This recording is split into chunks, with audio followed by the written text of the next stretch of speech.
¿Quién es y quién fue el conde Saint-Germain? Primera parte. Muchísimo se ha escrito sobre el fabuloso, enigmático, misterioso conde Saint-Germain, el hombre maravilla que llenó el escenario europeo en los siglos XVII y XVIII. Los archivos oficiales, papeles de Estado y asuntos extranjeros de toda Europa contienen copiosas menciones del conde, y después de su desaparición surgieron numerosas novelas y memorias, las primeras inspiradas por el prodigioso personaje, entre las cuales se destacan como más famosas Zanoni, de Bulwer-Lytton, El conde de Montecristo, de Dumas padre, y La Pimpinela Escarlata, de la baronesa Orczy. Al conde lo rodeaban dos corrientes, una de celos y envidia porque gozaba de la confianza y la admiración de reyes, sabios y estadistas más destacados de Europa. La otra corriente, de profundo respeto y afecto, en la cual participaban las órdenes esotéricas, las sociedades secretas y las sectas ocultistas de todas partes. La primera corriente procuraba hundirlo, encarcelarlo y desterrarlo a donde fuera llegando, tildándolo de traidor cuando más, de charlatán cuando menos. Sin embargo, jamás fue sorprendido en la más leve traición a la confianza que era depositada en él, ni sus grandes riquezas fueron jamás extraídas de aquellos con quien establecía contacto. Todo esfuerzo para investigar la fuente de sus recursos resultó infructuoso. No utilizaba ni bancos ni banqueros. Sin embargo, se movía en una esfera de crédito ilimitado que jamás fue puesto en dudas por otros ni abusado por él mismo. Los intentos de apresarlo fracasaron siempre. El conde se deslizaba y desaparecía misteriosamente, para reaparecer de inmediato en un país diferente. Los escritos que surgieron más tarde, y que aún existen, no logran explicar una sola palabra de los enigmas y misterios tocantes al conde, ya que todo está basado en conjeturas, suposiciones, opiniones de la conciencia humana, sin un ápice de conocimientos esotéricos o espirituales. La verdad sencilla respecto al conde Saint-Germain es que era un iluminado, un adepto, un enviado especial de la jerarquía blanca para cumplir múltiples misiones con numerosísimas obligaciones. La historia repite a ciegas que nació el 26 de mayo de 1696, hijo del último soberano de Transilvania, Ferenc II Rákóczi, y la princesa Carlota Amadea de Hesse-Rheinfels, en el castillo Rákóczi en los montes Cárpatos. Perseguido por Carlos II, quien lo destronó, Ferenc II quiso proteger a su hijo el príncipe Rákóczi, y después de haber hecho circular la falsa noticia de la muerte del pequeño, lo envió a sus dependencias de Florencia, al cuidado de Gian Gastone, el último de los Médicis. El príncipe era un mozo muy inteligente y adelantado espiritualmente. A los 14 años se destacó en el movimiento francmasónico italiano, durante el tiempo en que seguía estudios en la Universidad de Siena. Su padre era un patriota muy querido por su pueblo. Fue desterrado en Rodostó, Turquía, donde fue rodeado por una pequeña corte hasta que murió en 1735. El príncipe acudió al lecho de muerte de su padre y luego fue enviado por el sultán en misión diplomática a Transilvania. Poco se sabe sobre el príncipe durante esos años. La historia húngara no la trata con simpatía cuando lo llama hijo de una alemana que nunca vivió en Hungría, que creció alejado de la tradición, Rákóczi, como un extraño en el pueblo de su padre, y en ese mismo año acusa, por segunda vez, su muerte temprana.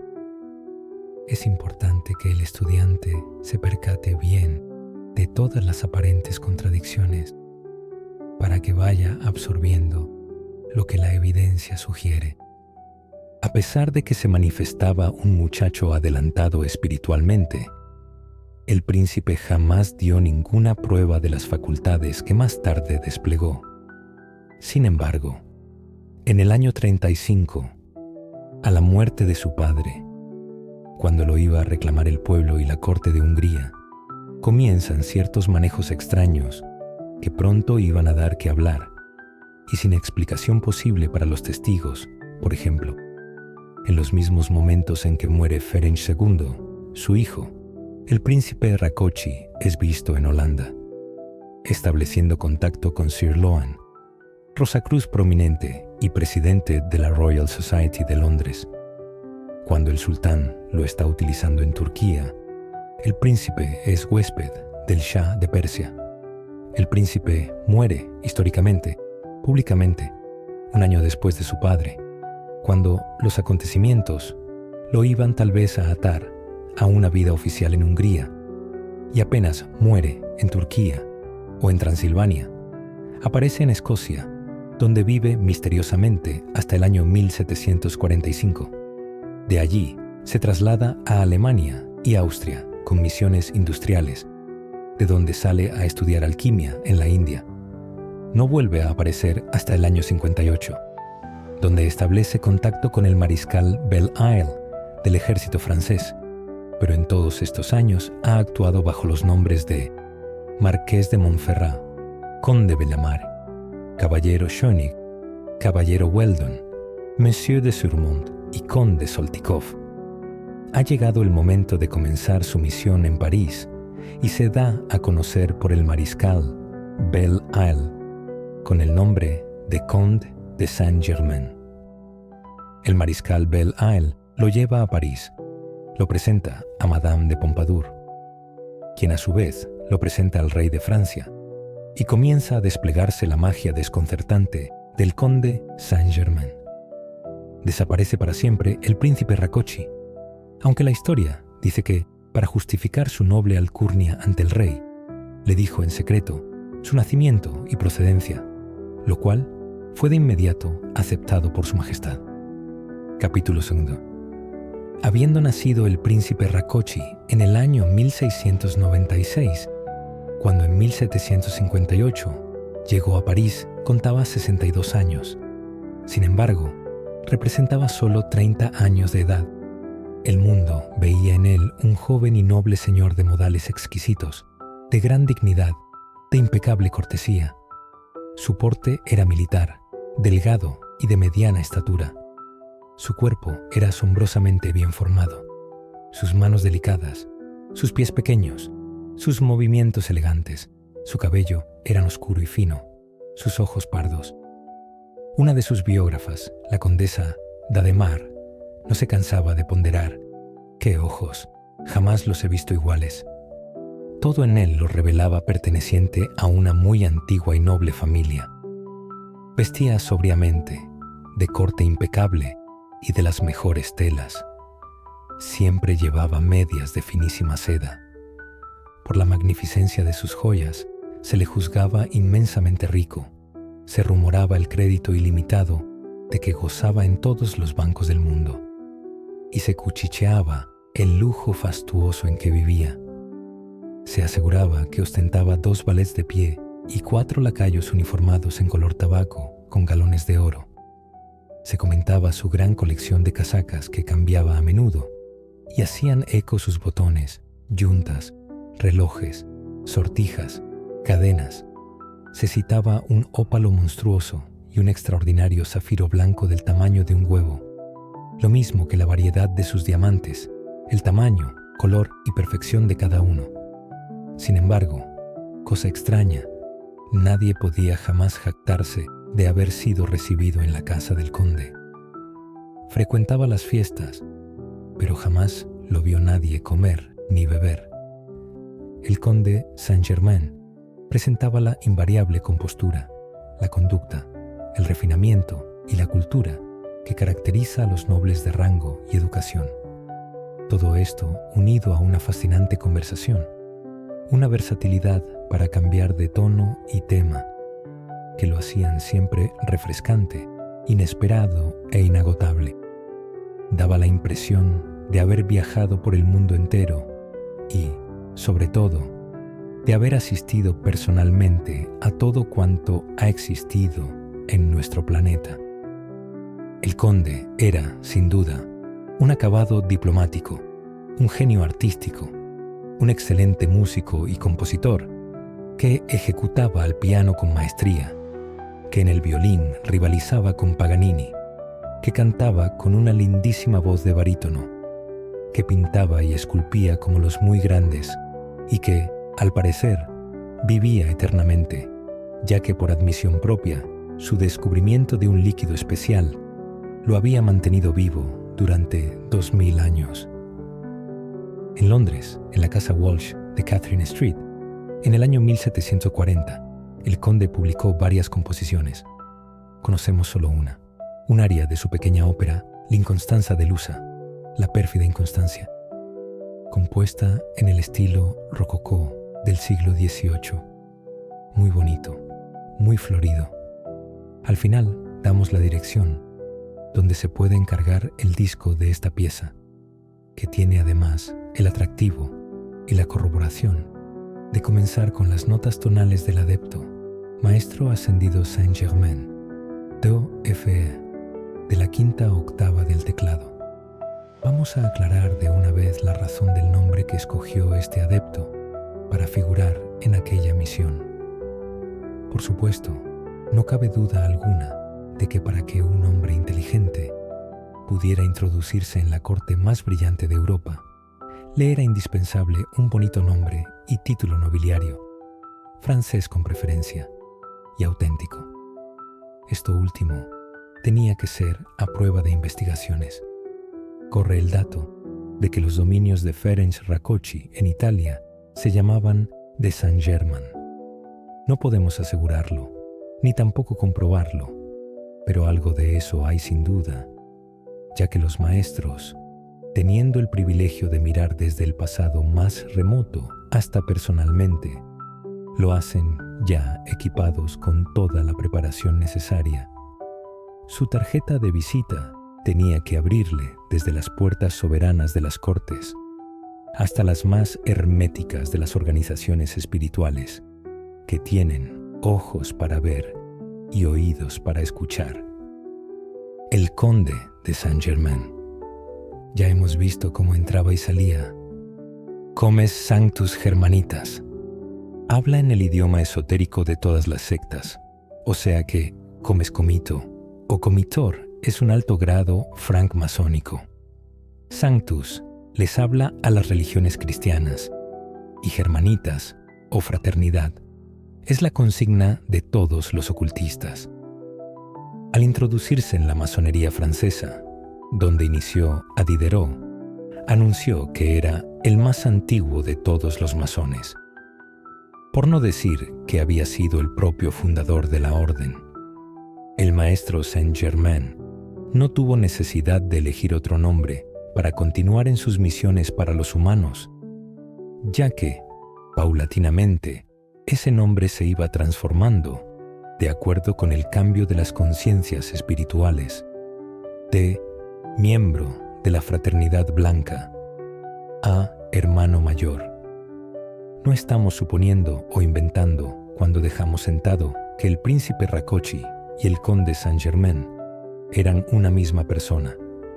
La comprobación la dieron los maestros cuando, a través de la Sociedad Teosófica, fundada por los maestros Moria y Kudumi, vino la siguiente comunicación por boca de el tibetano, adepto de la Hermandad Blanca, casi un siglo después de la muerte del conde Saint-Germain. El maestro que se ocupa especialmente del futuro desarrollo de Europa y despliegue mental de América es el maestro Rakoczy. Es húngaro y tiene su morada en los montes Cárpatos, habiendo sido en un momento dado una figura muy conocida en la corte húngara. También se ocuparon mucho de él cuando fue el conde de Saint-Germain. En la logia de la Fraternidad Blanca se le llama usualmente el conde, y en América actúa como administrador general en los planes de los hermanos mayores.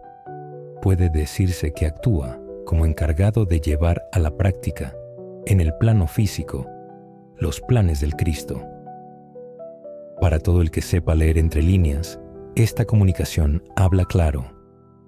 Pero como estamos para aclarar enigmas, haremos notar: el despliegue mental de América se refiere al principio de mentalismo, que, aunque fue dado por Hermes Trismegisto, no se le dio la importancia capital que encierra, hasta que Mary Baker Eddy, fundadora de Christian Science, comenzó a divulgarlo.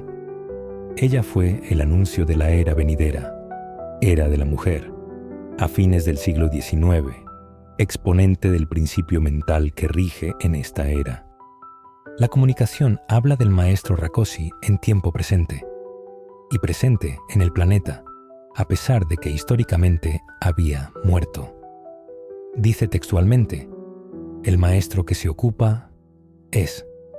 También dice: es húngaro y tiene su morada en los Cárpatos, que, habiendo sido, en un momento dado, figura muy conocida en la corte húngara. De hecho, admite que al mismo tiempo fue el conde de Saint-Germain, y agrega: de quien se ocuparon mucho. La esencia de la comunicación afirma que al príncipe Rákosi se le llamaba en la fraternidad blanca el conde, fundiendo sin disimulos a las dos entidades. Luego, admite que el conde es el instrumento de la hueste ascendida en el continente americano, y finalmente deja entrever lo que para la fecha de la comunicación no se había divulgado aún, que el maestro Saint-Germain iba a ser el avatar de esta era de Acuario, trayendo a la práctica en el plano físico, o sea, manifestándose el Cristo de la era, como se manifestó en la era inmediata anterior, el Maestro Jesús. Los adeptos no tienen necesidad alguna de reencarnar para poder circular en la tierra y entre los hombres, si es que tienen que entrar en nuestra atmósfera por un tiempo corto.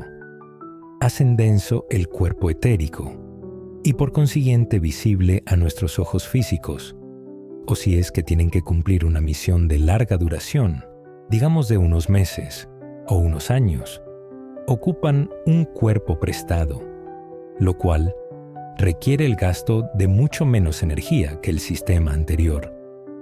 Es totalmente impráctico renacer de un vientre de mujer, volviendo con la conciencia envuelta y sin memoria, además de tener que esperar tantos años para alcanzar la edad adulta y poder cumplir una misión de altura. La transfiguración, o sea, la ocupación de un cuerpo prestado, es el trasplante de un espíritu, o ego, en el cuerpo de un iniciado que esté dispuesto a ceder su cuerpo, en vida o en el momento de morir. Este cuerpo ha de ser absolutamente sano, y el ego que lo habita tiene que ser adelantado, ya que las altas vibraciones del espíritu que lo ocupará son muy fuertes.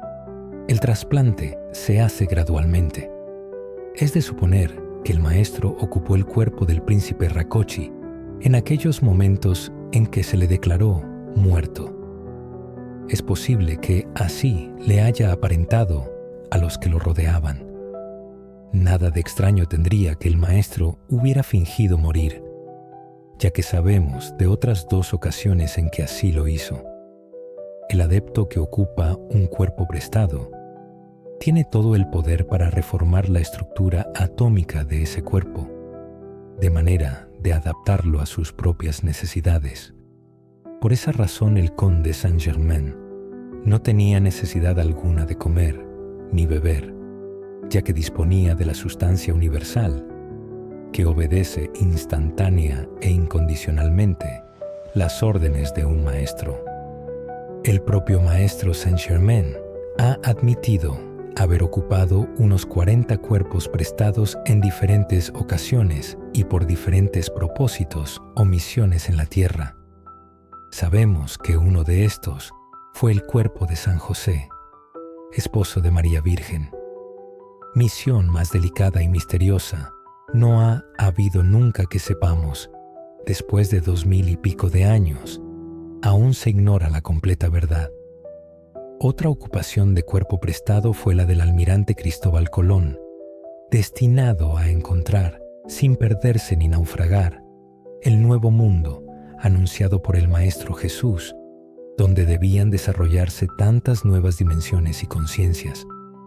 Sabemos por un antepasado de esta autora, íntimo amigo y compañero de viajes de Colón, que eran ocultistas los dos, lo cual da margen para deducir que poseían los dos un grado avanzado de conocimientos y que Colón podía muy bien haber prestado su cuerpo al adepto que lo llevó al éxito en sus viajes, al mismo tiempo que cumplía los planes de la jerarquía blanca, como atestiguan los archivos planetarios del Royal Tetón de Norteamérica y Machu Picchu en Sudamérica. Una tercera ocupación parece haber sido la del libertador Simón Bolívar, ya que las actuaciones del maestro Saint-Germain siempre han sido en pro de la liberación de humanos, de naciones, de ideas y de almas. Esta hazaña de Bolívar, con toda la gloria y la importancia que se le da y que merece, no ha sido aceptada en toda su magnitud. Escalar los picos nevados de la cordillera de los Andes sin caminos, libertar sin armas ni soldados de escuela, fueron una serie de milagros característicos del conde Saint-Germain y del maestro Saint-Germain. Capítulo 3. Asombraba a todo el mundo la memoria extraordinaria del conde Saint-Germain. Repetía páginas enteras después de una sola ojeada. Hablaba sin acento alguno el alemán, el inglés, el italiano, el portugués, el español, el francés, el griego, el latín, el árabe, el chino, el hebreo, el caldeo, el sirio, el sánscrito, muchos dialectos orientales, y leía el cuneiforme babilónico y los jeroglíficos egipcios, todos con absoluta maestría. El conde era ambidextro. Podía escribir con ambas manos a la vez. Las dos mitades de su cerebro eran independientes, ya que con una mano podía escribir un soneto y con la otra una carta de amor. Aunque jamás hizo alarde de sus poderes ocultos, el conde actuaba espontáneamente como un mago blanco, un cabalista, un hermetista, un alquimista, un iluminista, un templario, un gnóstico, un francmasón y un rosacruz. Era clarividente, claroaudiente, viajaba astralmente, etéricamente, cósmicamente. A veces no se le veía en 3 días. Entraba en un trance profundo sin despertar. Esto podía ocurrirle en casa ajena o en la suya propia. El historiador vienés Franz Greffer relata que un día, en medio de una conversación con el conde, de pronto lo vio ponerse serio, rígido como una estatua. Sus ojos, usualmente tan expresivos, se hicieron incoloros y sin vida. Al rato se reanimó, se puso de pie y haciendo un gesto de despedida con la mano exclamó en alemán: Ich scheide, me voy. Me verán una vez más, mañana. Se me necesita en Constantinopla, luego en Inglaterra. Por ahora, tengo que ir a preparar 2 inventos que verán en el próximo siglo, un barco y un tren. Tenía el hábito desconcertante de entrar en la cámara del rey sin recurrir a las puertas. Simplemente aparecía y desaparecía sin disimular su facultad. En las reuniones amenizaba relatando detalles de sus conexiones con Cleopatra, con Jesucristo, con la reina de Saba, con Santa Isabel, con las cortes de los Valois, con Santa Ana, con la antigua Roma, con Rusia, Turquía, Austria, China, Japón, la India. Tan pronto imitaba a Francisco I, como revelaba altos secretos de Luis XIV. Y de todo hablaba con mayor aplomo del que desplegaría el propio encargado de negocios de cada personaje. En una ocasión en que relataba un episodio muy remoto, se detuvo con un pequeño aire de confusión y le dijo a su valet de pie: «Fue así el asunto, ¿no, Roger?» Y Roger respondió: «El señor conde olvida que yo solo tengo 400 años con él. Eso ha debido ocurrir en tiempos de mi predecesor». Por lo cual, preguntamos aquí, ¿En dónde coloca a Roger con respecto a la teoría del nacimiento en el castillo de Rakoczy? Por supuesto que todos estos prodigios son catalogados por la humanidad corriente en términos de magia, blanca o negra, según sea buena o mala. Pero como todo tiene una explicación perfectamente natural, y los seres humanos heredamos el mismo derecho legado por el Padre, divino Creador nuestro, será bueno que se aclare el misterio de cada uno de los anteriores enigmas. Cuando el ser humano alcanza su última encarnación en la Tierra, se dice que es candidato para la ascensión. La ascensión ocurre porque la persona se ha desprendido de todas las ataduras con el planeta Tierra y con sus familiares, y al lograr limpiarse de toda la energía negativa, va llenando sus células de luz. Llega el momento en que la magna presencia, Yo Soy, lo atrae hacia ella y lo extrae de la Tierra. Se ha vencido la gravedad de la Tierra. En ese momento, el individuo tiene la oportunidad de escoger la gloria o continuar ayudando a sus hermanos humanos. Es el momento en que el subconsciente vacía su contenido y el ego recuerda todas sus encarnaciones pasadas sin sufrir molestia alguna.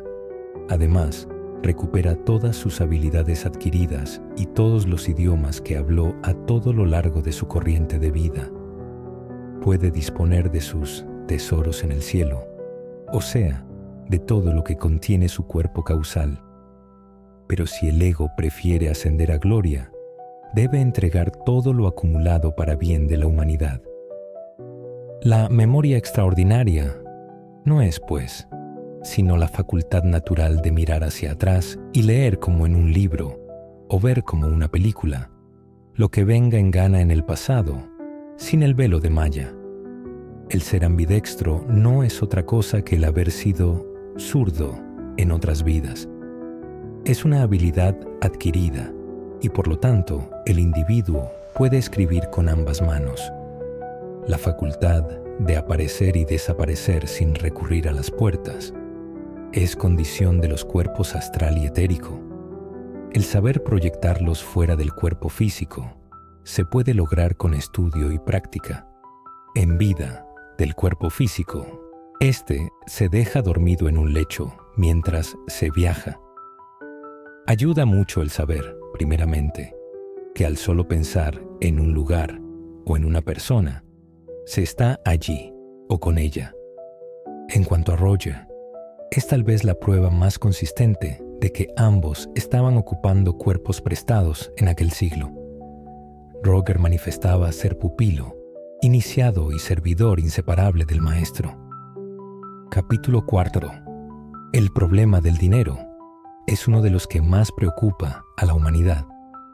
En todas las crónicas respecto al conde, se manifiesta una gran curiosidad por saber de dónde provenían las sumas que aparentemente derrochaba en sus joyas esplendorosas para costear su vida en la corte y para ataviarse tan noblemente.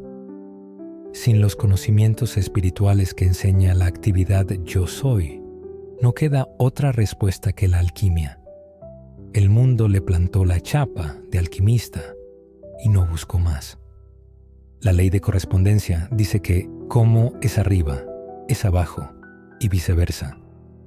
La alquimia sí existe en todos los planos, solo que como vamos descubriéndolo en todo, las cosas se hacen más sencillas, más livianas, más rápidas a medida que se asciende en el plano espiritual y, por el contrario, se hacen más pesadas, más retardadas, cada vez más laboriosas a medida que se desciende en el plano material. La transformación de los metales en oro es idéntica a la transmutación de la energía en el plano mental espiritual. Se trata simplemente de reconvertir las formas e imágenes mentales negativas, destructivas, en el oro puro de las virtudes que nos pertenecen en el plano de Yo Soy. Cicerón dijo que la filosofía es el conocimiento de las cosas divinas y humanas y de sus causas y principios. Aplíquese esta dualidad a la idea de la piedra filosofal que transmuta los metales en oro. Y se verá muy claro que no se trata sino de un estado de cosas totalmente abstracto y nada físico. La piedra, sabemos en metafísica, que es la fe. Filosofía es la sabiduría pura, exacta, el filo de la navaja. La alquimia es, pues, primero espiritual y muy al final material. Pero no se puede aprender de abajo para arriba. El que sabe transmutar la energía por medio de la llama violeta, primero, y luego por medio de las demás llamas, ha encontrado la piedra filosofal. Irá transmutando la acumulación de energía que le impide manifestar el oro de la abundancia en su vida. Generalmente los alquimistas eran seres muy sabios, muy versados en las ciencias más ocultas.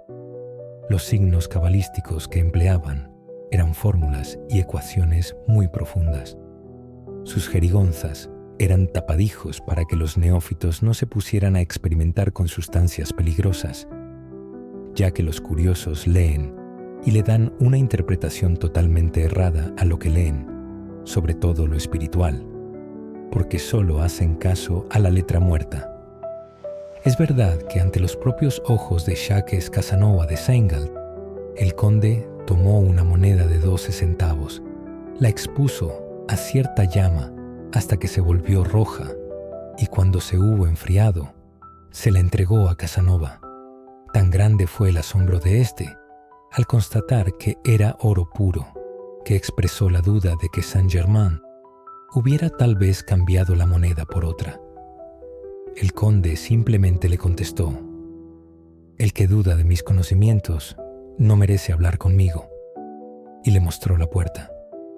Para un ser de la talla del conde Saint-Germain existen todas las posibilidades.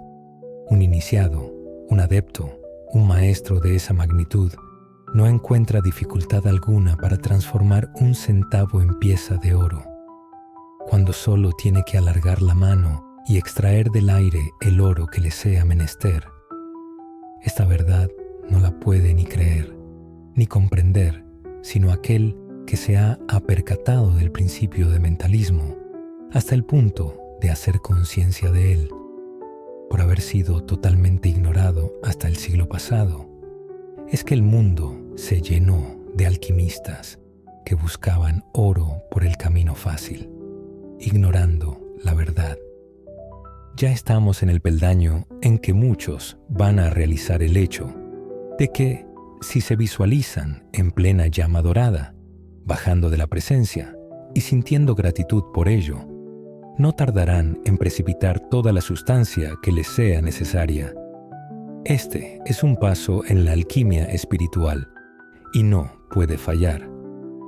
Hay que aclarar un punto vital, sin el cual no actúa la alquimia espiritual. La presencia, yo soy, no puede hacer descender su sustancia dorada al ego inferior, a menos que el canal se encuentre limpio. Limpio significa no entorpecido por la amargura. Esta amargura la forman las críticas, la chismografía, la mala voluntad, el rencor, el recuerdo constante de los males pasados, las emociones violentas.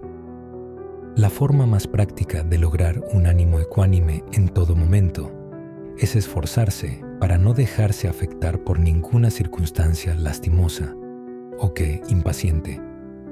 Cuida tu alegría y tu buen humor, ya que toda pérdida de paciencia, toda consideración con el error te será cobrada con creces.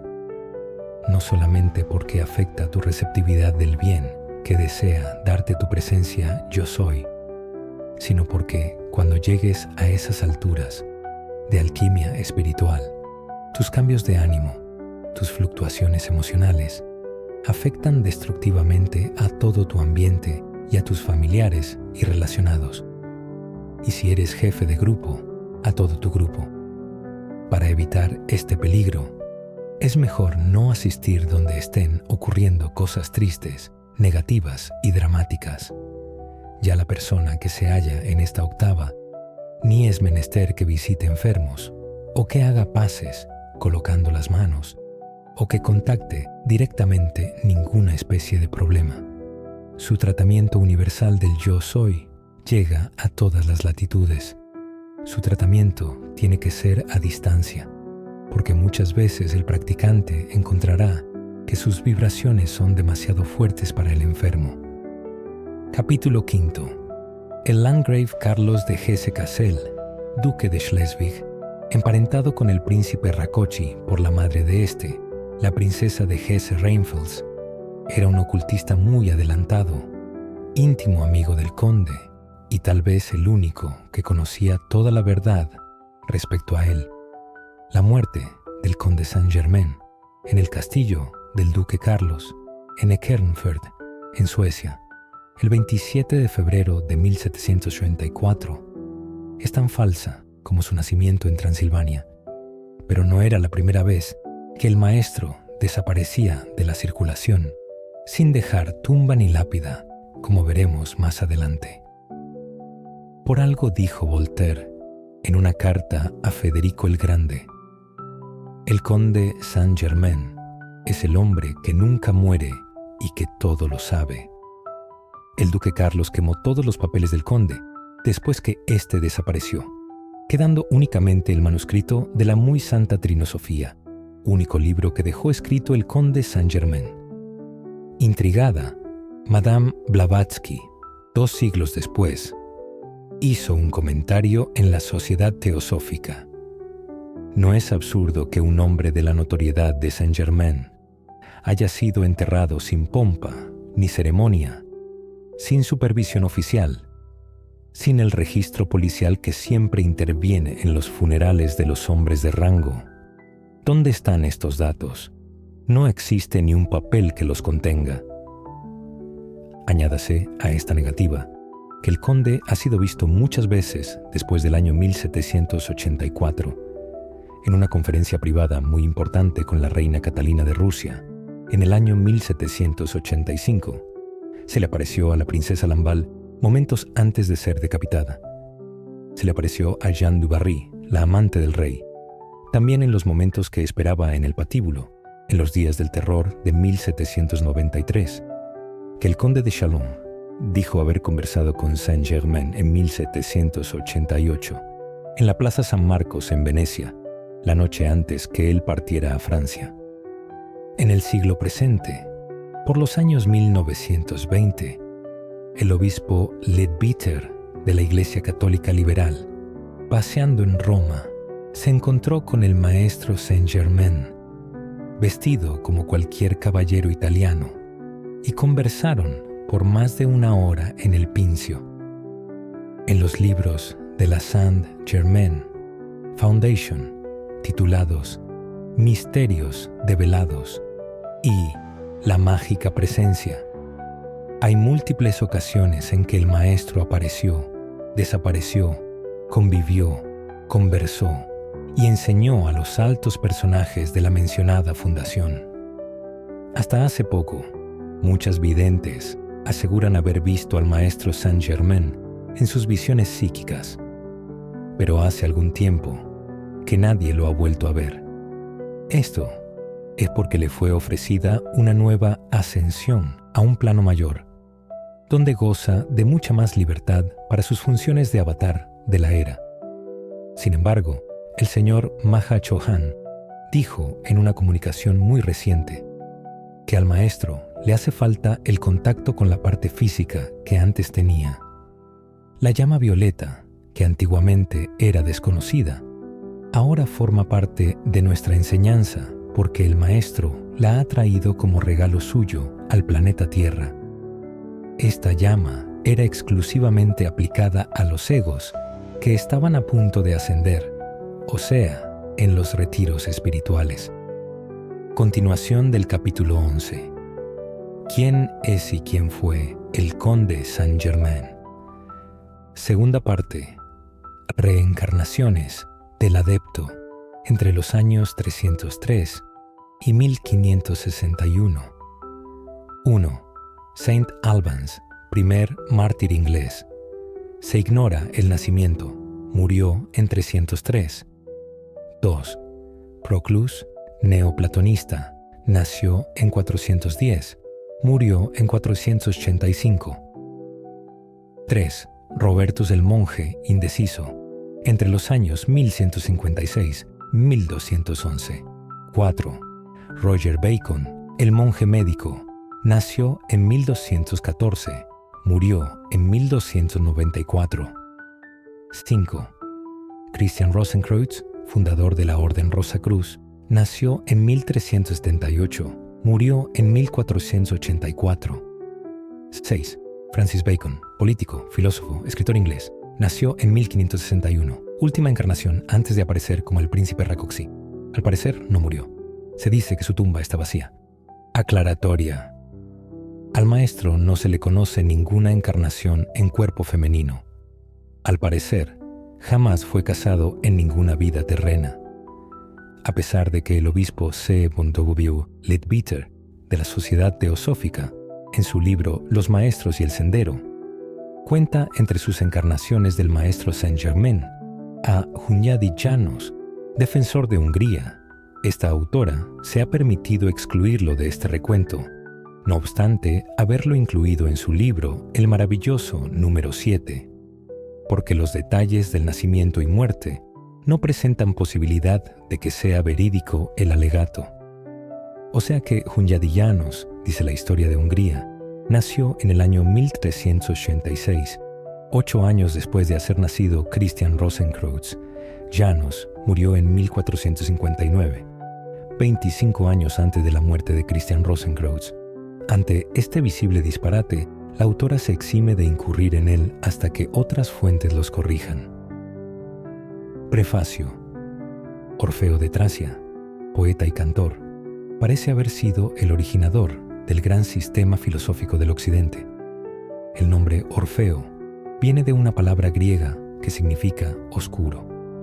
Aún no se sabe si Orfeo fue un oriental de piel morena que instituyó la enseñanza órfica, o si al orfismo se le llamaba así por ser un culto que practicaba orgías y ritos a un dios oscuro. Tampoco se sabe si esa oscuridad se refería a que los ritos se efectuaban a puertas cerradas, o porque el dios, tal vez, sería negro.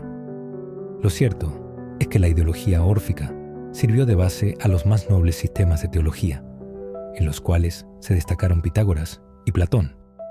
En Grecia, el orfismo era abierto, ya que consistía en una religión y un culto a la historia divina de una multiplicidad de dioses, la cual, con el tiempo, llegó a ser denominada mitología griega. La generalidad rendía tributo a los dioses, simplemente. Los auténticos órficos alegaban que cada una de sus divinidades simbolizaba o un principio divino, o una ley inmutable, o una facultad de la mente universal, o sea que es la pura y avanzada comprensión de los rayos, las llamas, la hueste angélica, la jerarquía blanca y los seres cósmicos, tal como los conocemos hoy en la actividad Yo Soy. El simbolismo es un irritante de la mente, la cual busca urgentemente una explicación, y a medida que los intelectuales griegos se iban dando cuenta de que su mitología era una especie de gran adivinanza que ocultaba importantísimas verdades espirituales, se entregaban a descifrar el rompecabezas con alma, vida y corazón. El resultado fue el estímulo y despertar de las facultades del pensamiento abstracto, desconocido hasta entonces, por lo cual se estableció la gran era de oro, de intensa actividad intelectual espiritual, que produjo, en 300 años, casi 600 filósofos que cambiaron la vida intelectual de todo el planeta. En Egipto, crecía paralelamente la enseñanza esotérica con su astrología y su magia astral, denominada geometría, reservada exclusivamente a sus hierofantes y discípulos. Gradualmente, se iba infiltrando en otros países, por conducto de estudiosos que, como Pitágoras, lograban ingresar en esa escuela a fuerza de tenacidad. Pitágoras se instaló en las gradas del edificio hasta que después de 7 años se le permitió ingresar. En Palestina imperaba la religión monoteísta, Platón fue uno de los órficos que adaptó las doctrinas esotéricas a su filosofía. Saint Albans. Vino al mundo el Maestro Jesús y divulgó su enseñanza cristiana, metafísica pura, rompiendo así la cáscara hermética del hebraísmo. Aunque los apóstoles y evangelistas diseminaron la enseñanza cristiana por orden de su fundador después de la ascensión del Cristo, costó muchísimo y corrió mucha sangre antes de que se pudiera arraigar, como bien se sabe. El que le dio el mayor impulso fue Pablo de Tarso, medium, clarividente y clariaudiente, hoy en día el ascendido maestro Hilarión, que, aunque no conoció siquiera al Maestro Jesús, le oyó la voz y tuvo de él una gran manifestación en el camino de Damasco. El hilo de Ariadna, que nos va a ir llevando y persiguiendo la trayectoria del Maestro Saint-Germain a través de sus reencarnaciones en este planeta, siempre con el empeño de procurar mantener a nuestra humanidad en un mismo carril y sin desviarse. Nos indica que el Maestro, después de haber venido en el vehículo de San José para encauzar y proteger la vida de Jesús, fundador del cristianismo, o sea, el próximo paso en el sendero espiritual, encarnó en un niño anglo-romano en plena época de martirios y torturas de cristianos, con el fin de llevar sus potentísimas vibraciones hasta los confines del Imperio de Roma, en la ciudad de Verulamium, situada en lo que es hoy Hertfordshire, Inglaterra, a 20 minutos de Londres. La isla que, andando los siglos, llegaría a ser el último y el más grande de los imperios del planeta Tierra, tuvo que ser la cuna de ese niño que llevaría el nombre de Albano, Albans, que llegaría a ser monje benedictino y que sería el primer mártir de Inglaterra. Era el año 303 de nuestra era.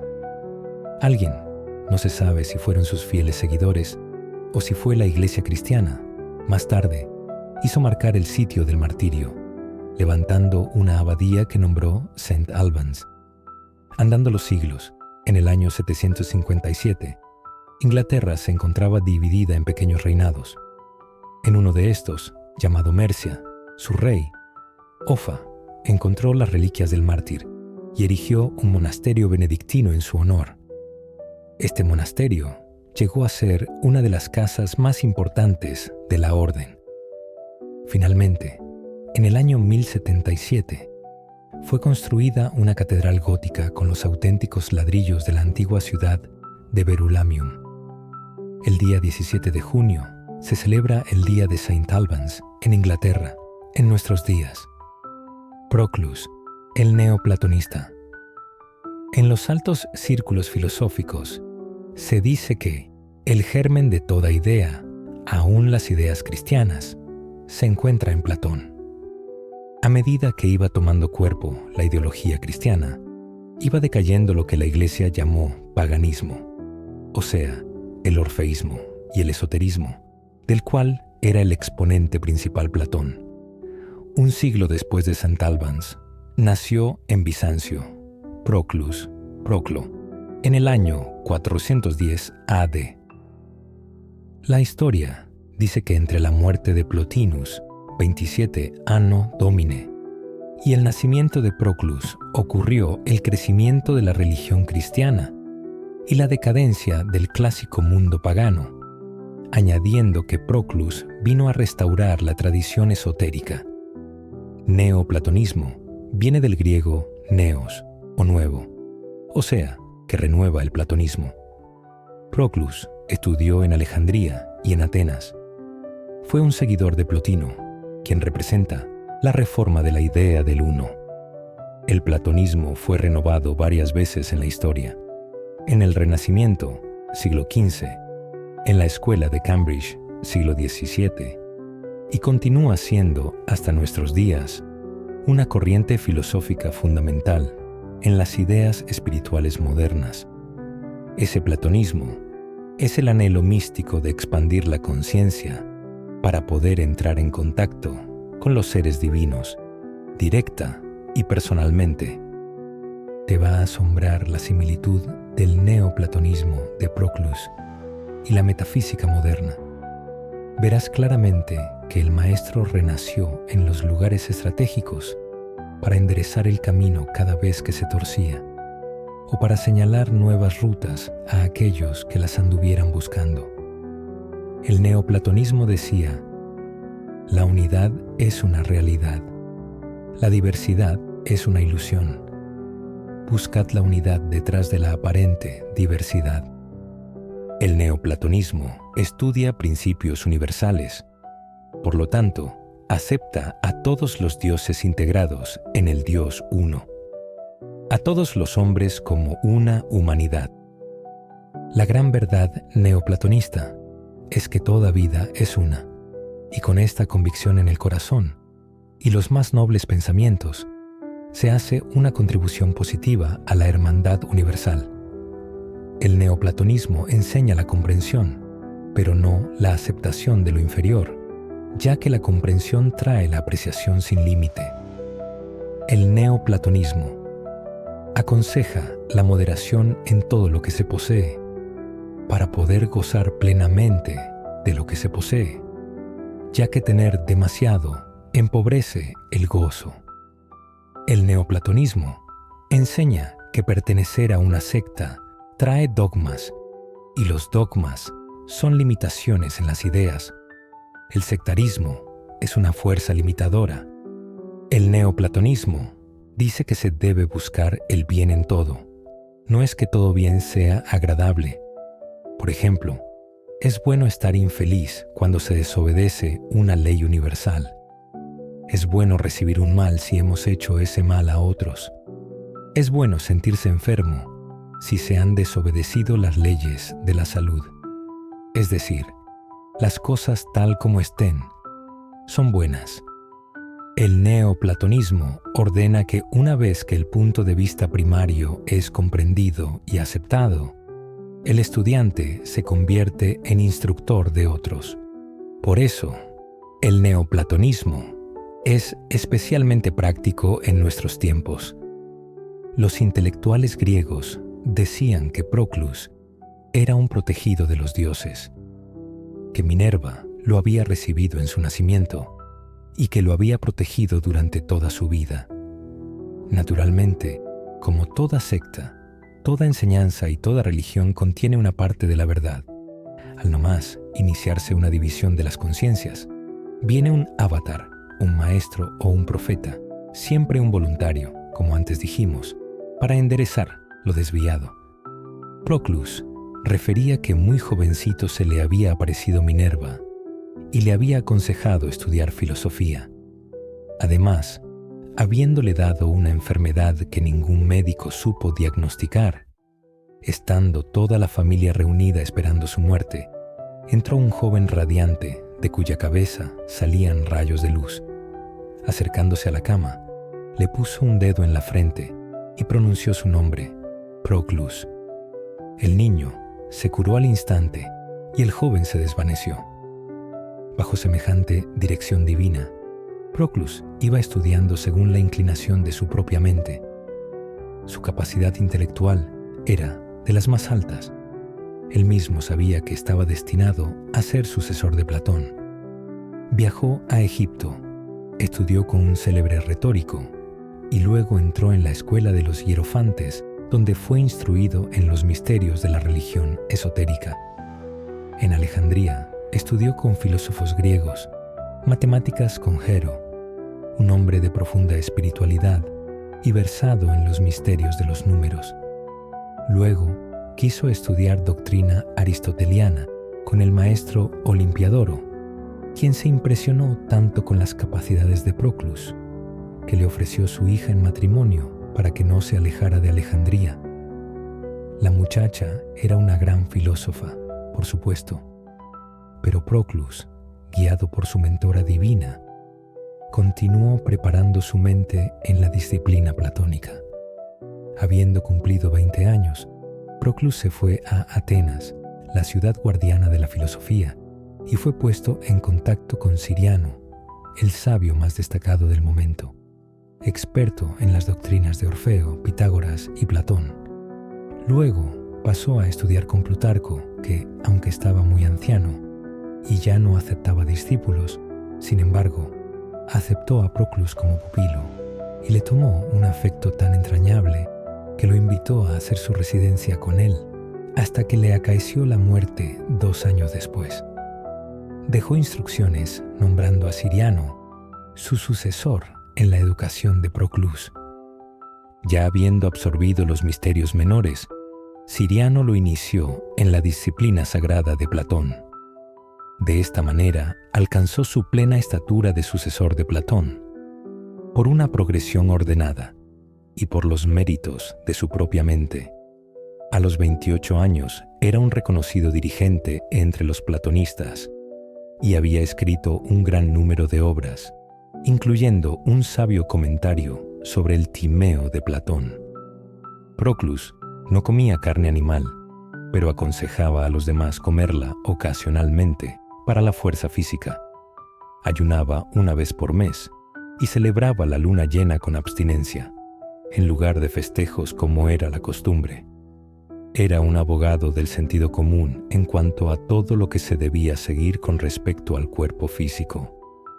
Para los estudiantes de filosofía, recomendaba una dieta liviana, ya que los alimentos pesados, la digestión cargada, interfiere con el despejo mental que se necesita para establecer contacto místico con las divinidades. Proclus sucedió a Siriano como director de la escuela neoplatonista de Atenas el año 450 A.D. De allí en adelante se dedicó por entero al misticismo platónico. Los cristianos estaban rápidamente socavando los misterios griegos y el odio que profesaban hacia él lo obligó a buscar refugio en Asia Menor. Merinus, un discípulo de Proclus, describe ese odio como un ataque de buitres. Estuvo en ley, ya que esto lo obligó a estudiar los misterios de la filosofía de Oriente.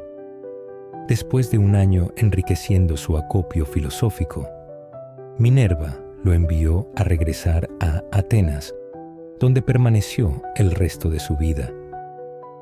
Proclus era tolerante con todas las religiones. Se unía a todos los ritos y celebraciones de los diferentes dioses. Opinaba que las diferentes creencias honraban a los mismos dioses bajo diferentes nombres. Llegó a los 75 años. Tenía un gran círculo de amigos unidos en una hermandad pitagórica. Murió en Atenas y fue sepultado cerca de su maestro Siriano. Su vida activa la terminó a los 70 años. Su muerte fue anunciada por una serie de perturbaciones celestes, incluyendo un eclipse solar. El epitafio de su lápida fue escrito por él mismo. Quiso un entierro sencillo, sin las acostumbradas lloronas. Murió en el año 485. La escuela platónica de misticismo cesó como movimiento separado y la corriente de su pensamiento se mezcló con la corriente creciente de la metafísica cristiana. Yo, Proclus, habiendo pagado la deuda a la naturaleza, en el polvo de Licia he de quedar. El gran Siriano formó mi juventud y me dejó su sucesor en la verdad. Una tumba en común tiene nuestros cuerpos, y en las planicies etéricas un común lugar nuestras dos almas. Roberto el monje. Nos ocurre algo extraordinario, y es que no sabemos cuál de dos Robertus escoger para decidir cuál fue el maestro Saint-Germain. Vamos a relatar lo que se sabe de ambos, y tú decidirás cuál te parece el más indicado. El primero de los dos, Robertus de Torigny, monje, nació en el año 1110. Fue prior de Bec primero, luego abad del Mont Saint-Michel. Escribió crónicas históricas que cubrían un período desde el año del Señor 385 hasta el año en que murió, en 1186. La historia refiere que sus escritos fueron de gran valor para la historia anglo-normanda, al tiempo que también lo fueron por tratar de asuntos continentales. es pertinente que este ego pudiera recordar los sucesos de sus dos vidas anteriores, una ocurrida en los años de 303, que coincide con la historia que fechó 385, la segunda en el próximo siglo, o sea, muy cercana a la anterior, y luego el dato de que era valiosa para la historia anglo-normanda Albano residió en el sudoeste de la isla, que, siendo posesión romana, fue invadida por los normandos.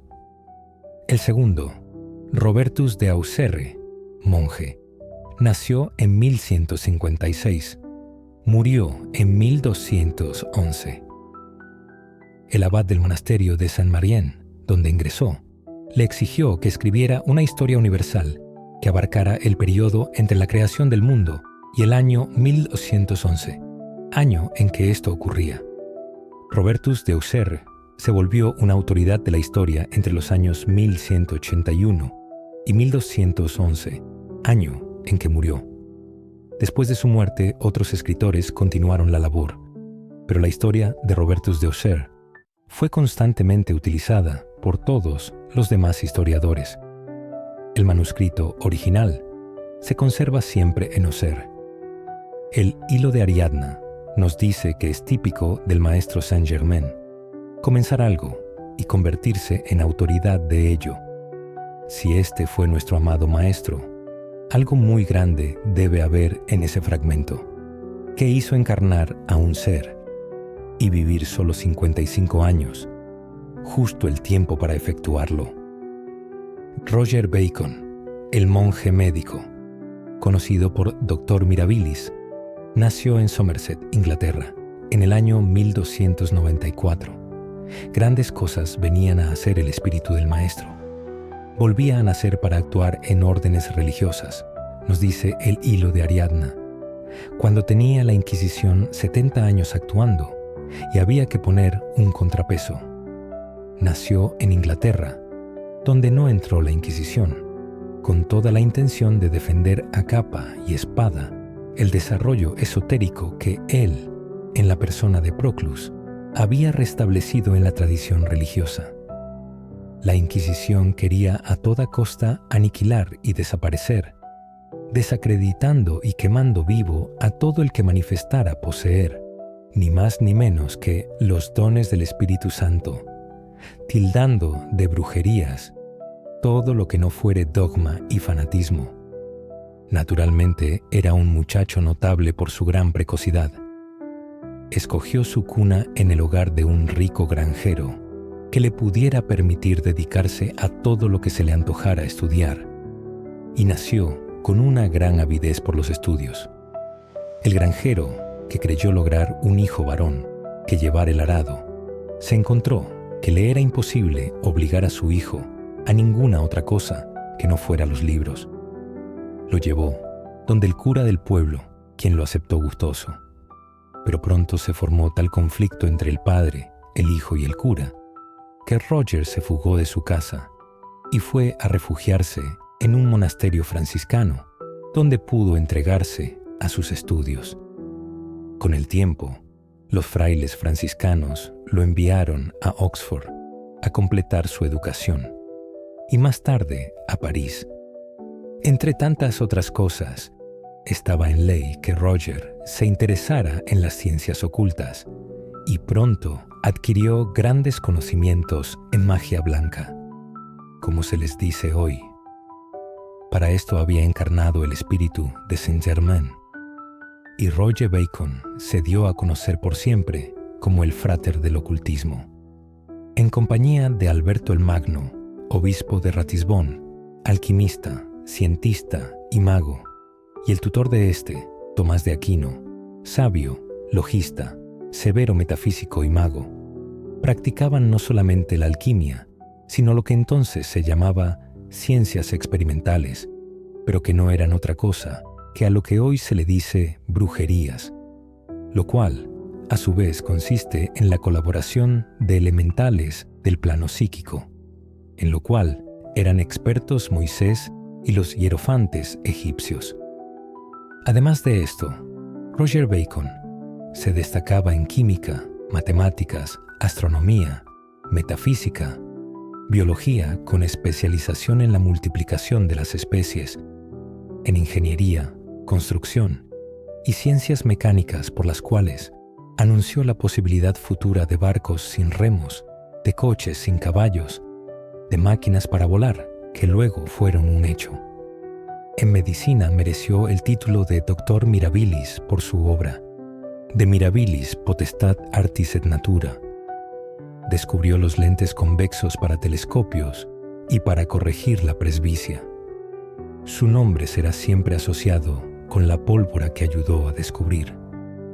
Sus experimentos en la química lo llevaron, por supuesto, a investigar la piedra filosofal, y de allí a la purificación del oro y al elixir de vida solo había un paso. Por efectos de la purificación del cuerpo, con la ayuda de ciertas hierbas apropiadas y un conocimiento de los astros, compuso el líquido que luego, cuando actuó en la corte de los Luises, mencionó como razón de su longevidad. Roger Bacon era un luchador por la libertad de pensamientos, y en una era de tanta ignorancia, todas estas cosas eran vistas con profunda sospecha, hasta el punto de terminar con la persecución por los hermanos de su propia orden, quienes al fin lo echaron a la calle por rebelde y revolucionario. Pero para esto, precisamente, había encarnado ese ego y se fue a refugiar en París, donde había hecho sus estudios. Sin embargo, allí se encontró bajo un régimen de represión y apeló al Papa Clemente IV, quien expresó el deseo de poseer copia de su obra. El fogoso franciscano logró insultar a todo el mundo, inclusive a Alberto el Magno y a Tomás de Aquino, a quienes catalogó de ignorantes e iletrados en filosofía y metafísica, como también a sus confráteres, los franciscanos y los dominicos. No en vano es nuestro patrón y avatar de la nueva era. Después de tanta conexión con órdenes y países de lengua latina, ya no escribía en otro idioma que en latín, y, a pesar de grandes problemas económicos, logró terminar sus obras. Opus Majus, Opus Minus y Opus Tertium. Estos encontraron favor con Clemente IV y le fue permitido regresar a Oxford para continuar sus estudios científicos. Allí escribió un compendio de filosofía en el cual manifestaba el error entre las relaciones de la filosofía y la teología. Esto desagradó tanto a las autoridades eclesiásticas que lo encarcelaron y le quemaron todos sus libros. Con relación a su tiempo, el nivel intelectual de Roger Bacon era de suma altura. Él fue el primero en propugnar que la observación y la experimentación eran indispensables para alcanzar conocimientos científicos en las ciencias naturales, o lo que es lo mismo, que no se pueden estudiar los fenómenos psíquicos, léase magia y brujería, espiritismo, etc., sin experimentarlos. En una ocasión estaba el rey visitando a un noble señor de Oxfordshire, y conociendo la fama del monje Bacon, el rey expresó su deseo de conocerlo. El señor del castillo envió un mensajero a buscarlo a Oxford. Roger asintió y le dijo al mensajero: «Salga usted adelante y anúncieme, aunque mejor le predigo que yo llegaré antes que usted donde el rey». El mensajero se rió y le hizo la apuesta que él llegaría pronto, ya que no eran sino apenas unas 5 millas. Sin embargo, salió de inmediato el monje poco después. Roger llegó donde el rey, quien le dio la bienvenida, y le pidió que le diera a él y a su corte una manifestación de sus habilidades. Roger aceptó cortésmente y le contestó al rey: «Le daré gusto a varios de vuestros sentidos, majestad», diciendo lo cual sacó una varita llamada de virtud. Hizo unos movimientos en el aire. De pronto se oyó una bella música que venía del éter. Haciendo otros gestos, hizo aparecer un grupo de bailarines quienes formaron un precioso ballet al son de la música. Volvió a gesticular Bacon y se esparció un delicioso perfume por todo el ambiente. Desapareció el cuerpo de baile y apareció una mesa colmada de los más deliciosos manjares. Comieron todos los personajes presentes y Bacon se dirigió al rey para saber si aún deseaba ver algo más de su magia. El rey se mostró satisfecho y le instó a que pidiera algún favor a su vez. Roger le contestó que no deseaba otra cosa que encontrar el favor de su rey. Este le aseguró el amor de su corte y el de él mismo, y le hizo el don de una preciosa joya. Al darle las gracias, Bacon le comentó: «Al que no veo aquí es al mensajero por el que su majestad envió a buscarme». Todos los cortesanos voltearon a buscarlo por todas partes con la mirada, y de pronto uno de ellos exclamó que allá lo veía venir. Se presentó en efecto el mensajero, pero tan destartalado y tan molesto que al verle lanzó una imprecación de ira. Para apaciguarlo, Roger le dijo: «Tengo una manifestación especial para usted, amigo. Mire». Y diciendo levantó uno de los cortinajes del salón, descubriendo una de las ayudantes de cocina, cucharón en mano y asustadísima por haber sido descubierta. «Pero», agregó Bacon, «como no estoy a punto de saber cómo anda usted de dinero, voy a hacerle el favor de costearle el viaje hasta su casa de usted, a esta amorosa chiquilla». Y se desapareció la muchacha. Esto es una muestra de los espectáculos que gustaban en aquella época y que practicaban los trovadores y actores de la Edad Media. Se lograban con la colaboración de los elementales del plano astral o psíquico, pero acarreaban un gran peligro. Y es que una vez que se le abre la puerta a los elementales, es muy difícil desalojarlos y que regresen a su plano. Por esta razón, perduraron tanto tiempo los encantamientos de castillos, los aparecidos en lugares muy antiguos. Donde quiera que se hablaba de una casa encantada, o de cuentos de aparecidos, de fantasmas, o de personas que vendían su alma al diablo, u otros favores, ocurría porque había habido espectáculos y ocurrencias en esos lugares. Aquellos elementales a quienes se les abría la puerta astral no querían volverse a ir del plano físico. El diablo no era sino un elemental que se presentaba en forma y con aspecto terrorífico y que ofrecía todas las maravillas para engatusar a los incautos, con el fin de que se le abrieran de par en par las puertas del plano físico. Tal es el relato de un caso típico en que actuó Fray Roger Bacon. Un hombre estaba acribillado de deudas y un elemental trajeado de diablo le ofreció grandes sumas de dinero para salvarlo, siempre que le prometiera entregarle su alma después de haber pagado todas sus deudas. Como era de imaginar, el hombre pagaba y pagaba, pero no tenía ninguna prisa de terminar de liquidar todas sus deudas.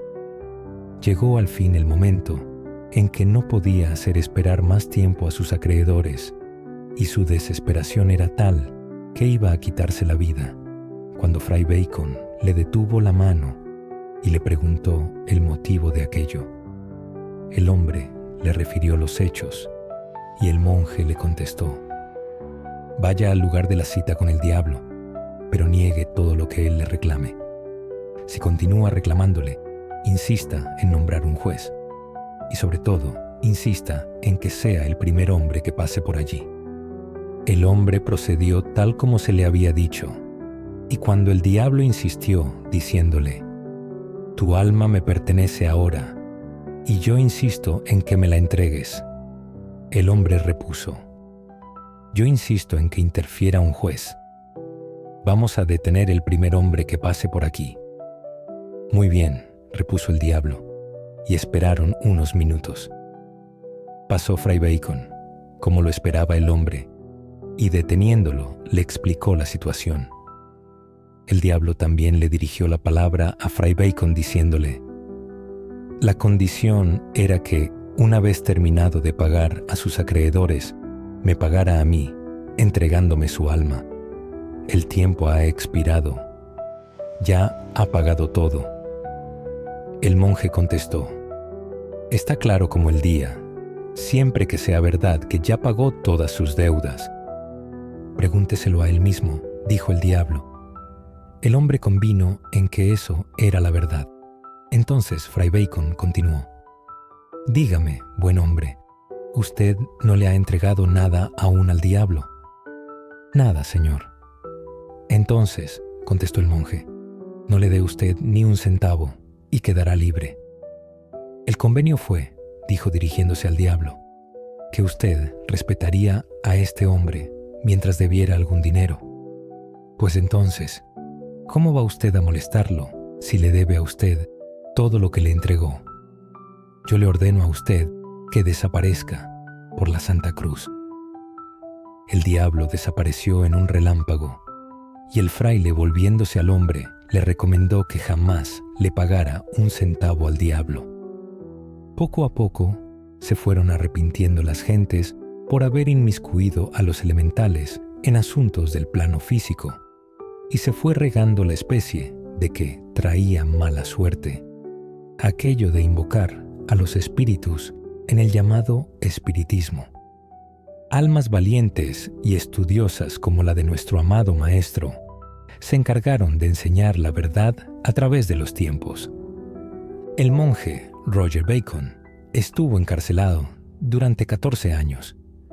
Fue al fin puesto en libertad, pero murió a los 2 años, en el 1294. Christian Rosenkreuz nació en el año 1378. Murió en el año 1484. Alemán, noble, huérfano. Fue educado en un monasterio donde aprendió el latín y el griego. La religión de Cristo estaba siendo muy mal entendida y pésimamente enseñada. Evidentemente, el adepto venía a enderezar esa carga. A los 17 años se fue del monasterio en compañía de un fráter y viajaron a Damasco, a Jerusalén, a Arabia, a Egipto, a Marruecos y a España. A la gran pena de Cristian, su fráter murió en Chipre. Sin embargo, resolvió continuar viaje solo. Llegando a Damasco, se enteró de un círculo secreto de teósofos que habitaban la ciudad de Damcar. Se encaminó hacia esta dirigido por ciertos árabes. Llegó el día en que cumplía 16 años. Fue recibido graciosamente y le fue anunciado que hacía tiempo que se le estaba esperando. Para comprobarlo, los hermanos le refirieron varias escenas de su vida. Eran expertos en las artes mágicas y el joven decidió permanecer con ellos. Procedieron de inmediato a iniciarlo en ciencias ocultas. Aprendió el idioma árabe y tradujo el libro M al latín. Después de 3 años de instrucción mística y de acuerdo con las instrucciones de los hermanos, dejó la ciudad misteriosa y se trasladó primero a Egipto y luego a Fez. Allí se conectó con otros maestros que le enseñaron la mejor forma de invocar a los espíritus elementales. Terminado su periodo iniciático en Fez, a los 2 años se trasladó a España, donde intentó convencer a los doctos del error en que se hallaban. Pero los eruditos se rieron de él y le participaron que ellos habían aprendido las artes negras con un maestro muy superior a él, o sea, con el propio Satanás, en la Universidad de Salamanca. Lleno de noble indignación, se sacudió el polvo de España y fue a otros países donde, lamentablemente, encontró el mismo trato. Al fin se refugió en su país de origen y permaneció allí recluido en la soledad, escribiendo. Después de 5 años de una vida de ermitaño, resolvió que el que ha logrado alcanzar la transmutación de los metales y la manufactura del elixir de vida, sin duda estaba destinado a un más noble propósito que el de rumiar en la soledad. Por lo menos, esas eran las opiniones de los que lo rodeaban. No sabemos las disposiciones de la jerarquía cósmica que lo dirigía. Poco a poco, reunió en su contorno los miembros que iban a formar la Orden Rosacruz. Cuando el número llegó a 4 hermanos, inventaron un lenguaje mágico y un diccionario colmado de la sabiduría oculta y titulado Todo lo que el hombre pueda desear, pedir y esperar.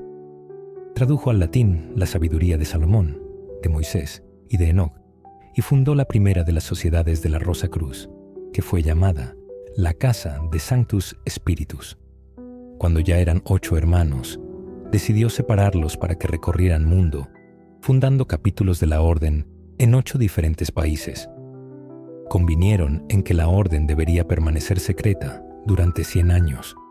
A su tiempo, CRC murió y fue sepultado en una de las casas secretas de la orden. Los miembros originales desaparecieron y no fue hasta la 3ª generación de sucesores que, durante unas reparaciones, apareció la tumba en una cripta oculta. Estaba inscrita con caracteres mágicos y, según la historia de la orden, iluminada con el sol de los magos. El cuerpo se encontraba en perfecto estado de conservación, como ocurre con todo iluminado cuyas células limpias se llenan de luz y por lo tanto no pueden corromperse. En el sarcófago había documentos de gran valor para la orden y que esclarecían las confusiones que estaban molestando a los diferentes capítulos, los cuales alegaban que el tal Christian Rosenkreutz era seguramente un impostor o un símbolo, ya que cada capítulo se consideraba la casa original. Uno de los documentos disponía la divulgación de los propósitos de la orden por medio de una circular, invitando a la iniciación a toda persona preparada y sincera. En el año 1614, los filósofos y alquimistas del pueblo de Kassel, en Alemania, fueron sorprendidos por la publicación de un panfleto circular que llevaba el título de Fama Fraternitatis, u opinión fraternal de la meritoria Orden de la Rosa Cruz, dirigida a los eruditos en general y a los cabezas de gobierno en Europa. Era un mensaje de algunos adeptos anónimos profundamente perturbados por la condición de la humanidad y que ansiaban su regeneración y su perfeccionamiento. Proponía que todos los hombres sinceros se unieran para establecer una síntesis científica para encontrar el sistema perfecto para el desarrollo de las artes ocultas. Abogaba por la terminación de todas las discordias y conflictos entre los intelectuales de la época y también la disolución de las autoridades con sus teorías anticuadas. Hacía hincapié sobre el hecho de que, así como la religión había sido reformada y aseada, igual destino le correspondía ahora a la ciencia. Proponía que todo esto fuera dirigido por una hermandad de iluminados, hijos de la luz, quienes habían sido iniciados en los misterios del Oriente por un alto miembro de la jerarquía de adeptos y estaban capacitados para llevar la era a su perfección. Esta circular tuvo 7 ediciones en 3 años. Christian Rosenkreutz trabajó con los alquimistas por el mismo espíritu que repudia la religión ortodoxa, que huyen de los dogmas y la esclavitud, y viene a implantar la libertad de los hijos de Dios en alguna forma nueva.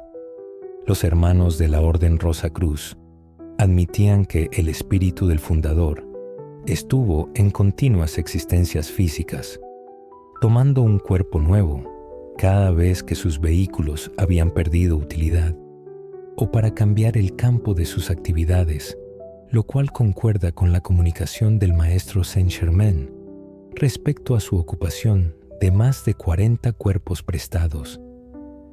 Francis Bacon, 1561. La historia lo declara hijo de Sir Nicholas Bacon y Lady Anne Cook, pero las murmuraciones de la corte anunciaron que había nacido hijo de Isabel I de Inglaterra y del favorito de los favoritos, Sir Robert Dudley, conde de Leicester.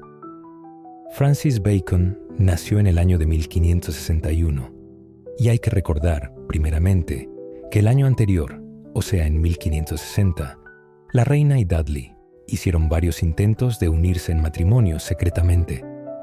Todos los intentos fracasaban porque la reina dejaba de acudir a las citas clandestinas. En la última de estas, habiendo ella prometido solemnemente que acudiría, Dudley se cansó de esperar, y ya cayendo la noche, despidió al juez y se disponía a retirarse cuando llegó la reina. Se había apresurado únicamente para decirle a Dudley que la disculpara, pero que inconvenientes insuperables de la corte le habían impedido cumplir su palabra y lo habían estropeado todo. La reina entró al coche, blindado de cortinajes, y juntos desaparecieron en la noche. Al día siguiente, como si tal cosa, la reina recibía en su despacho los asuntos de su reino, pero a los pocos meses surgió la estratégica moda del talle puntiagudo y rígido como una tabla que bajaba del pecho, entre voluminosos polissons de cada lado y sobre las caderas, todo atrevidamente diseñado como para disimular un embarazoso embarazo. La reina había, al fin y al cabo, desistido de toda idea de matrimonio. Isabel avaloraba demasiado su derecho de reinar a su antojo y sin interferencia, y continuó apodándose la Reina Virgen. Para poder continuar esta farsa, en la hipótesis de que el niño Francis fuera de ella, había que entregarlo en adopción a algún cortesano. Más adelante veremos cómo todo iba comprobando la verdad que siempre estaba a la vista del que tenga ojos para ver. Francis Bacon nació, pues, en el año 1561, como quien dice, por esos mismos días. Resultó ser lo que tenía que ser, un muchacho excepcionalmente inteligente. Entró a la Universidad de Trinity a los 12 años de edad y a Cambridge 3 años después. No había cumplido los 16 años cuando ya le había tomado aversión a la filosofía de Aristóteles. La encontraba estéril y desprovista de todo lo que pudiera beneficiar prácticamente la vida del hombre. Al terminar en las universidades, los señores Bacon lo enviaron a París, bajo la tutela del embajador inglés, para estudiar política y diplomacia. Allí se interesó en la ciencia experimental, emitiendo un concepto radicalmente nuevo sobre el objetivo del saber humano y expresando que en la antigüedad el único fin era el de descubrir nuevos argumentos verbales, en cuanto que la ciencia moderna buscaba vencer y dominar la naturaleza, arrancándole sus secretos, no por medio de eternas palabrerías, sino por la experimentación, la unión de la teoría y la práctica, el conocimiento y la técnica. Como verás, era el mismo objetivo que lo impulsaba a través de todas sus vidas. Comenzaba ya a escribir su magna obra, Instauratio Magno de Dignitatis Scientiarum, destinado a devolverle al hombre su autoridad sobre la materia.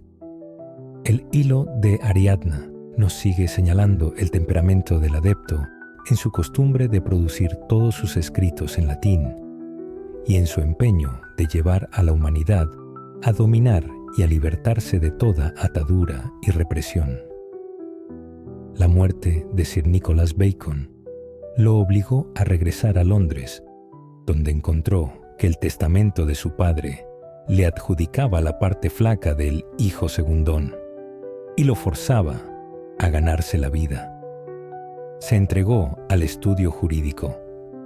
Francis Bacon pasó 25 años de su vida a la sombra de Lord Burleigh, tío de él por parte de su madre, el cual lo obstaculizaba y lo humillaba sistemática y constantemente, y en forma tan marcada que daba a pensar que le había sido entregada la tutela del joven para que lo mantuviera, no solamente vigilado, sino dominado y reprimido. Todos los intentos de Francis para lograr su situación apropiada en la corte fueron infructuosos. Se diría que la reina Isabel no tenía otro empeño que el de un pasado desafortunado.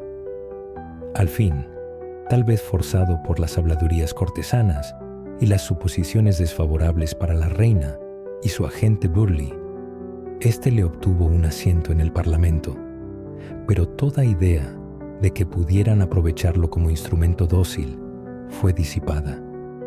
Lo primero que hizo el joven fue colocarse en la oposición contra una petición real que surgió. Esto, por supuesto, produjo la desaprobación de la reina y del tío Berkeley, y no hubo más favores. Sin embargo, resultaba casi imposible reprimirlo, ya que los múltiples talentos de Francis, sus trabajos científicos y literarios, aún en los momentos de mayor lucha contraria, engrandecían su reputación. En 1605 publicó su Avance del conocimiento divino y humano, que constituía la primera parte de su Instauratio Magno, el cual iba a dar al mundo un nuevo sistema de aprendizaje y pedagogía. Con Francis Bacon comenzó otra vez la edad moderna de la filosofía. Al Organon de Aristóteles, él opuso su Novum Organum. Así como Proclus había restaurado el neoplatonismo, Francis Bacon hizo renacer por cuarta vez en la historia del intelecto humano el platonismo y el neoplatonismo, liberando los intelectos de su tiempo de las discordancias de las teologías aristotelianas. Lord Bacon era Rosacruz. Llegó a ser imperator de la orden. La Vox Populi continuaba murmurando acerca de Francis Bacon y se aseguraba que las comedias habilísimas que lanzaba un tal William Shakespeare no eran sino de Francis Bacon. El que firmaba las obras, o sea, el William Shakespeare que en ellas aparece, era hijo de un granjero de Stratford-on-Avon. No era exactamente un campesino, ya que había desempeñado algunos cargos municipales en dicho pueblo, pero tampoco era persona que pudiera dispensarle a su hijo la suficiente cultura para que éste se expresase en los términos poéticos y eruditos del teatro shakespeariano. Tampoco podría el hijo del granjero conocer la vida cortesana y nobiliaria, ni mover en ella sus personajes con la familiaridad y soltura que evidencian las mencionadas obras. El William Shakespeare que firmaba las obras se ganaba la vida trabajando de portero en un teatro. Algunas veces, y debido a una emergencia, desempeñaba algún papel insignificante. No es difícil deducir que Francis Bacon aprovechara la amistad para llevar sus obras al teatro, a través de este canal. Son 30 y pico de piezas que traen a la atención una situación humana o social, por las cuales siempre trabajó el adepto, y por él, Francis Bacon. 30 y pico de obras que manifiestan una continua corriente de la ley de la vida que hoy conocemos también.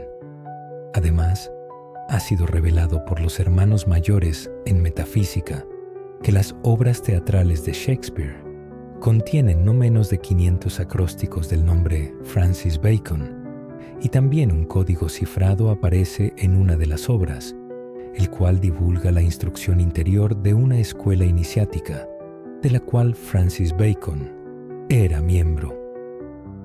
Sea dicho de paso que este señor es autor de un código cifrado, que es aún hoy en día la autoridad mundial. A la muerte de la reina Isabel de Inglaterra, ascendió al trono el rey James Brimow, lo cual desalojó automáticamente la resistencia contra Francis Bacon, y este fue nombrado procurador.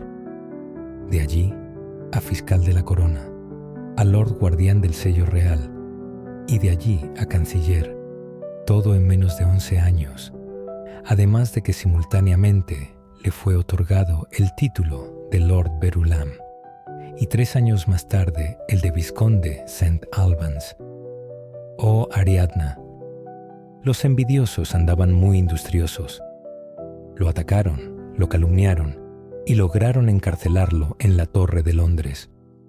Bacon era defensor de la política del rey, y los amigos que habían servido a Isabel hubieran preferido verlo en el mismo plano humilde en que ella lo había mantenido. El rey lo liberó y lo exculpó, pero Bacon se retiró a la vida privada, donde continuó escribiendo su Instauratio Magno y las comedias de condiciones sociales que había que corregir. El hilo de Ariadna nos lleva hasta la iglesia de San Miguel de Verulam, en la catedral de St. Albans, donde se dice que fue enterrado el cadáver de Francis Bacon, pero que la murmuración asegura que no existe, ni jamás existió un cuerpo en esa tumba. En un plano de conocimiento mucho más profundo, vamos a comentar la encarnación del adepto en el cuerpo de Francis Bacon. Primeramente, todo niño trae en sus electrones estampado un número o la frecuencia vibratoria, o sea, su ecuación. Esta rata vibratoria se repite en los sonidos que componen su nombre y apellido.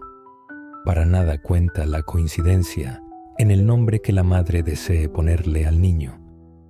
Es su vibración la que se graba en la mente de la madre y la obliga a escoger el nombre que le corresponde a ese niño en esa encarnación. Si por alguna circunstancia el nombre es cambiado por el padre o los familiares, el niño sufre y sufrirá toda su vida. De múltiples tropiezos, de frustraciones y desarmonías entre su sendero y su carácter o temperamento.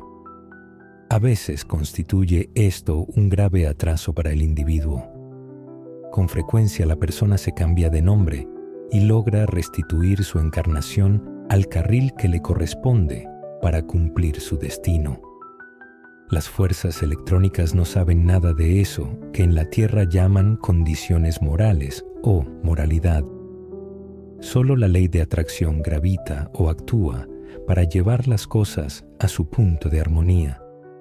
Si al ego inferior de Francis le correspondía nacer en la mujer más destacada, en el imperio más poderoso de la Tierra, se le originó un cataclismo al imponerle un descenso vibratorio con el nombre Bacon, el cual había llevado 3 reencarnaciones anteriores. No se puede repetir un paso ya superado sin traer al presente condiciones indeseables, de las cuales el ego se ha graduado ya. Espiritualmente, intelectualmente, Francis cumplió lo que venía a hacer. Físicamente sufrió un constante trastorno hasta el punto de tener que regresar a Verulamium y al nombre de St. Albans, que le había correspondido tantos siglos antes. Ha podido ser rey de Inglaterra, el primer rey metafísico, y haber cambiado el giro de toda la tierra de allí en adelante, lo cual es posible que fuera la intención de Adepto, quien tuvo luego que volver casi sin treguas. Estos trastornos ocurren más a menudo de lo que creemos posible. Muchas veces, la máxima aquella, el hombre propone y Dios dispone, se convirtió en Dios propone y el hombre dispone, haciendo de las suyas, metiendo la pata, en su espantosa ceguedad, y con infinita paciencia, los maestros y los avatares enderezan y ajustan las cargas torcidas más allá de la ley, si fuera posible.